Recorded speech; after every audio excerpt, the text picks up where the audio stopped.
Hey guys, and welcome back to episode 9 of the 7,000 gold before TBC launches challenge. Now, since the last time you saw, we stocked up on a few more things, and it resulted in us being at a point where we had so much stuff to sell on the auction house that we're actually spending an awful lot of time just having to do cancel scans or running back and forth between the mailbox, and it got to a point where I thought that restocking on our standard farms was a terrible idea because we were already so heavily stocked up on everything that we normally sell anyway.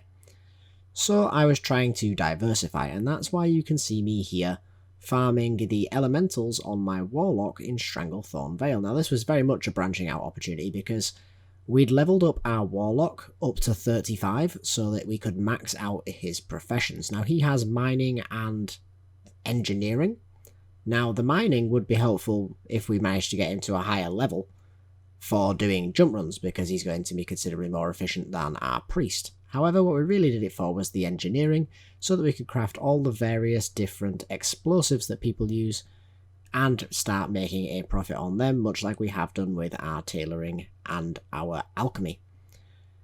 Now, the reason we're doing this farm is because it can give us elemental water. Now, elemental water on my server at the time that I did this farm was going for about 3 gold each, and I honestly had no idea how many I was going to get from doing this farm, or if I'd be able to do it at a low level. Now, of course, I could have been more efficient gold-wise by coming on a high-level character, but I decided to get the value of the experience from killing these mobs as well. Now, in the footage you're watching right now was my first attempt, and I did get an elemental water, and I also got a decent amount of experience. This farm, for a low level farm, proved to be quite efficient. I'm not sure how efficient it would be at a high level, mainly due to the fact that it's so incredibly well populated. I actually left this farm not long after the footage that you're looking at right now, because I was frustrated that there was someone else here who was taking the mobs. Now, what I didn't know at the time, having revisited this farm, is that one person to compete with is actually a bit of a miracle. There is normally considerably more, as you will see now. So here we are, back a few hours later, and we are no longer in such a position of luxury with regards to how few people there are here. Fortunately, when I arrived, there was only 2 other people here, and one of them was my friend Ranthor, who grouped with me and was helping me to kill the mobs. Now, of course, this did have a massive detriment on the amount of experience I was getting, because experience per mob dipped to about 1/6 of what it was previously, but it was massively improved for the gold farming side of things. After about half an hour, I left here with 3 elemental waters, I believe, which is about 9 gold, which would make it to about 20 gold an hour for a farm that I can do at low level. Now, this is excellent, but it could be a lot better, and the reason it wasn't is because in that time we had to compete with 2 hunters, which I'm fairly sure at least one of was a bot, as well as a mage and 2 warlocks. This was a very well populated farm, and it was proving very difficult to get mob tags. Fortunately for me, having a friend here did make it considerably easier. It wasn't planned, but it was definitely something that was very nice to happen for me, so thanks to Ranthor, shouts out to him. But it did prove that this was not going to be a good farm for me to do moving forward, due to the competitive nature of the open world farm. Now, one final location that we did hit up was going to, of course, be Tyr's Hand, because I am still the Tide Llama, and that is where we go.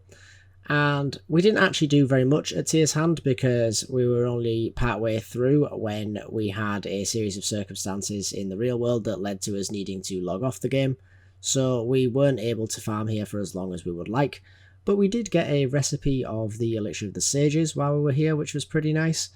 One thing we did also discover was just how unreliable our add-on is without any configuration. I'm sure the add-on is fantastic, but without configuration, the values that were tracked on my gold tracking add-on here to the side are, well, ludicrous, because it is discounting the cost of consumables, and it believes that flash powder is worth 11 gold. Similarly, it also manipulates values for things that we bring in by tracking things such as generic consumable food items that drop off these mobs as being really high value, so I'm not trusting the gold per hour. I never really was, to be honest, but I'm trusting it even less now on the display that we have, and instead I'm just using our list functionality here to see what I've got from what mobs in what time frame. But that about wraps it up for what we managed to do in the last few days, so let's move over to our bank character and take a look at how we did. Okay, so we're back on our bank character, and the first thing we can see is that we're back up to 2,114 gold, which is pretty decent as far as progress in 3 days has been. But if we take a quick look, we can have a look a little bit further. We've actually got sales coming in as we're recording, fantastic. But as well as our actual liquid gold, we also do have another 476 gold of value currently on the auction house, selling frost oils, which was one that we added this week. We actually went and farmed the recipe from the vendor that is the respawn for the recipe. And just had another sale there for more of our tailoring crafted items, the Dreamweave and the Shadow Weave. Selling a lot more Shadow Weave recently, it seems, than the Dreamweave. I guess a lot of people are leveling up their Warlocks. So we've got some more frost oils up for sale. We've got more invisibility potions. A lot of the standard stuff you've got used to. Probably won't mention any of the stuff that we've been crafting unless it's new or anything particular. Like, for example, we've got our engineering to a point now where we can craft the explosive items that are actually useful. So the explosive sheep and the rough cover bombs are probably not ones that I will be making going forward. However, I did level the profession by crafting these. So as a result, I've got a lot left over, and I thought I'd recoup some of my money by selling them back on the auction house, and these ones actually do have a profit margin in them, albeit quite slight. We've still got the 6 of portals. Honestly, it's been that long, I don't even remember where we got this from. I'm pretty sure it was Tier's hand, but I couldn't swear to it. But yeah, this is not a fast selling item, bit of a shame. Our girdle that we had from previously, as well as the blues. No new blue drops in our farming that we've had since last time. We have, however, replaced our elixir of the sages. I was going to go and do Tier's hand, but one thing led to another, and basically I was there for about 10 minutes. And that is why you see the elixir here. I did manage to get that in that time, which was pretty fantastic, very lucky. We have a frost leather cloak that we crafted because we happen to have the materials to do so, and we thought we'd give it a try, and it's not proving to be a particularly good item to craft, so once we've sold that one off, we won't be doing that one again.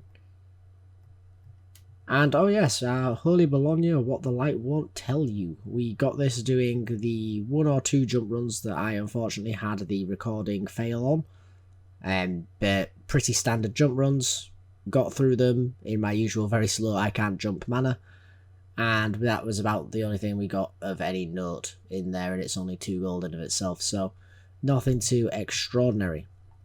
In our bags, however, we do have an awful lot of stuff still to sell, which can be quite deceptive on the value, because obviously a lot of the value can be tied up in 1 or 2 items. For example, we have these 5 shadow oils here. That's 33 gold in market value right there. We have 20 of our free action potions, which is another, what would that be? 35, so there's another 70 gold.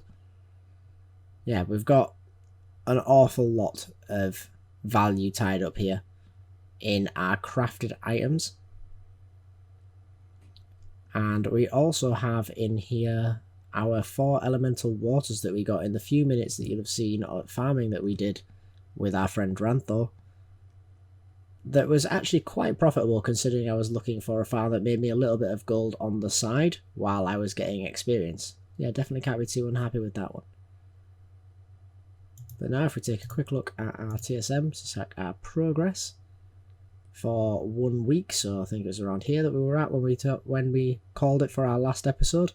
Obviously made a steady incline, reinvested, and we're now back up again. Looking at our sales, however, which is always the more interesting part. For the last 3 days, we can see that we've sold 646 items for a total of 456 gold. So we've sold quite a lot, but it has been really low value items. I mean, look at that, 71 copper. If we take a look at our high profile items, you're going to see the Dreamweave items as usual. Then you've got some Shadow Weave, Elixir of the Mongoose, random BOE green that we got in Scarlet Monastery selling for nearly 4 gold. That was definitely not a bad one. But the majority is going to be making up from our alchemy crafts, our lips, our Elixir of Shadow Powers, Elixir of Mongoose, We did restock and sell a few small radiant shards, but we actually didn't do much in the way of recording for this because of the fact that the price has dropped so low. Now we're looking at perhaps dropping that from here on in. As you can see, actually I only got about 3 gold and market value is about 4. Yeah, not a great one, that. I'll have to be taking a look and see why that was selling so low, in fact, because that is really cheap. It shouldn't be selling at that price. Oh well. But after that, you can see we've got some of our nightscape items that we crafted, but for really low value. Everything has dropped dramatically, which is why we've recently been taking a look at trying to find some better raw gold farms. They're not ideal, but while we've got a lot of stuff already to sell, they're not a bad option to finish things up. So that's going to about wrap it up for this video, guys. I do hope you enjoyed the video, and if you did, please do let me know down below. But for now, guys, thanks for watching, and I hope to see you in the next one. Later.